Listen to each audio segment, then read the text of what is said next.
Okay, so nobody's done a WR head teardown. It's pretty self-explanatory, but if you're first time, maybe I can help you by showing you how to do it. I have the cheapest spring compressor you can buy. It's like Amazon for like, I don't know, I think it was 24 bucks or something.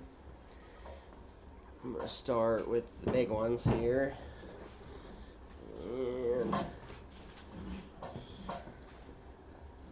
which the big ones are on the intake side. Yeah.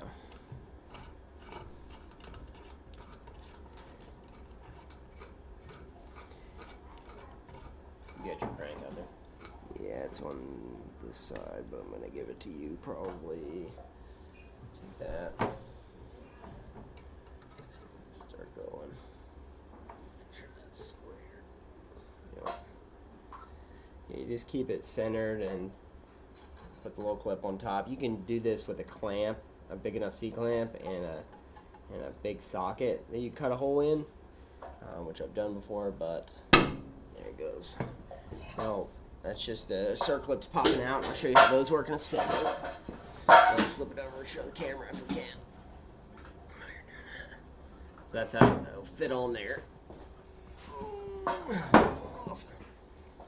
can see, yeah, they can see that pretty good there. Now, what I like to do is get anything metal and then take a magnet and kind of like, it makes it a little bit magnetized. And you can even leave it like that to where the tip is going to be magnetized. And it'll pull your clips out whenever they get free. And I'm almost grabbing them right now. I don't know if you're going to be able to see that. Probably not, but the tip is trying to pull the ring out, but we're not quite down far enough, so you just got to tighten it up a little more. Pull them out. It's like this on all four, so I'll just show you one valve, and then you do that on all four. You got to make sure you're in the center of the valve. On the WR, it's got a nice little hole in the center, or it's divoted, so you can get them out easily. And there you go. Pop it out. It's that little tiny clip. It's hard to see, and it's not going to focus because it's a terrible camera.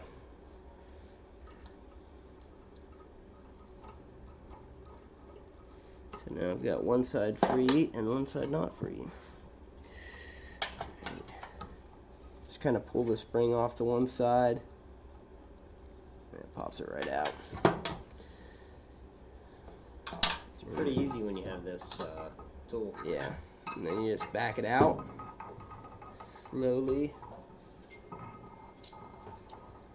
This, if this thing pops off of here, you're supposed to have this thing in a vise, but I don't have a big enough vise to hold the head, so I've done a TTR 50, and that's just barely big enough for my vise. But if you slip off before you're ready, this will fly across the room, and you will lose it. I had that happen when I did my 450, so just be careful and aware of that. Your spring comes off next. Looks like I've got kind of a couple extra layers at the bottom. So this spring gets tighter at the bottom, so remember that when you're reassembling. And then you just have your seals down in there and your valve. We're going to go ahead and slide the valve out. What I'm going to do is I'm going to clean this up, and then I'm going to do a lapping. Just a little bit of sandpaper paste, basically, and relap them. Get this to mate a little bit better. I'm not going to machine them because they were still within spec. It's just this motor took a little bit of water, so we're trying to figure out why it had a little bit low compression and maybe tighten it up a little bit.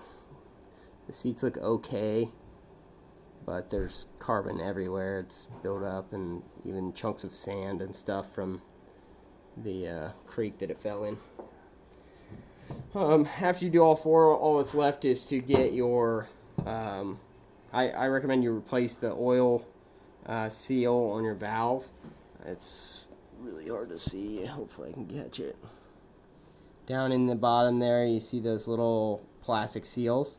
Just get a pick that has a sharp edge on it, kind of, and get down in there and pop it off. It just kind of snaps on.